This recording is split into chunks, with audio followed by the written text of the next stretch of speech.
Можете ли вы поделиться воспоминанием о том, какой была жизнь до войны, как она изменилась для вас сейчас? До войны жизнь была у нас размеренная, спокойная. Мы не волновались о том, что будет завтра. Пусть и денег даже было немного, но как-то мы были уверены в завтрашнем дне.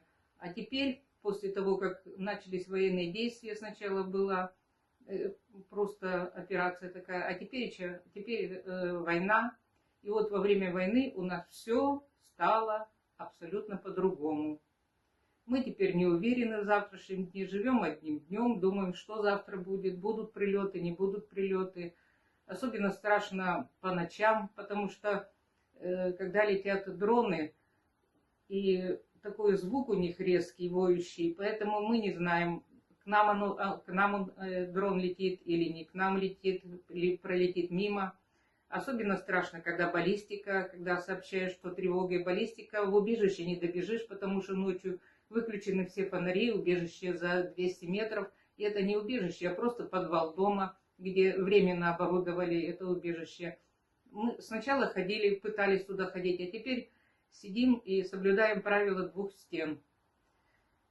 И ждем, когда все это закончится, когда будет отмена тревоги. Иногда сидим и по 4 часа, и по 5 часов, особенно ночью. Не можем не выспаться потом нормально, ничего. Ждем, когда будет просто отмена тревоги. Волнуемся за родных, у которых такая же история. Тем более, что Павлоград, что Днепр, что Днепропетровская область, они на втором или на третьем месте по опасности, по прилетам. Очень страшно. Испытываешь ощущение очень-очень большого ужаса. Просто-напросто сидим и не знаем, что будет дальше. А кроме военных действий, экономическая ситуация, например? Ну, экономическая ситуация стала намного хуже. Есть и продукты, есть и лекарства, все есть. Но очень поехали цены. Стали вверх, да. Цены стали намного больше, продукты стали дороже, вот. И теперь сидишь и рассчитываешь, на что можешь купить, что не можешь купить. Поэтому спасибо фонду, что нам помогают, что мы чувствуем поддержку и можем надеяться на то, что хотя бы немного, но будет лучше. И вещами помогают, и деньгами помогают. А что было трудным для вас в повседневной жизни все это время? Именно вот в повседневной вашей жизни, в быту? В быту, ну, в быту получается так, что чувствуешь себя не очень уверенно в том, что будет завтра. И вот ничего нельзя планировать. Рассчитываешь, что на этот день, что получится в этот день, значит хорошо. Завтра не будет тревоги и прилетов, значит можно куда-то съездить, куда-то выехать. А бывает, что так, что едешь на автобусе, а тут тревога, бежать некуда, убежищ нету у нас. И поэтому, вы знаете, просто чувствуешь себя неуверенно в завтрашнем дне. Как поддержка Action PSG повлияла на вас или на ваше сообщество? Мы чувствуем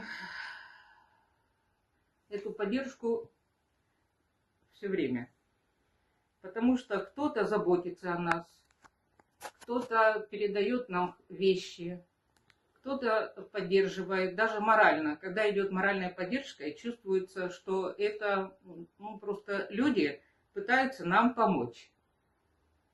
Поэтому спасибо за все. Спасибо и спасибо еще раз спасибо. А можете ли вы вспомнить какой-нибудь момент доброты, надежды, какой-то проблеск счастья, который был у вас в эти трудные времена? Да, могу. Нам организовали экскурсию, фонд организовал экскурсию. Мы собрались, поехали в город Днепр. Ходили, показывали нам минору, показывали нам музей. Мы были в мастерских, где делают Тору. Мы все это видели. Нам настолько все это понравилось. Мы отдохнули душой. Просто-напросто отдохнули душой. А Что бы вы могли сказать людям по всему миру, которые о вас заботятся, поддерживают, которые занимаются волонтерством, благотворительностью? Что бы они могли от вас услышать?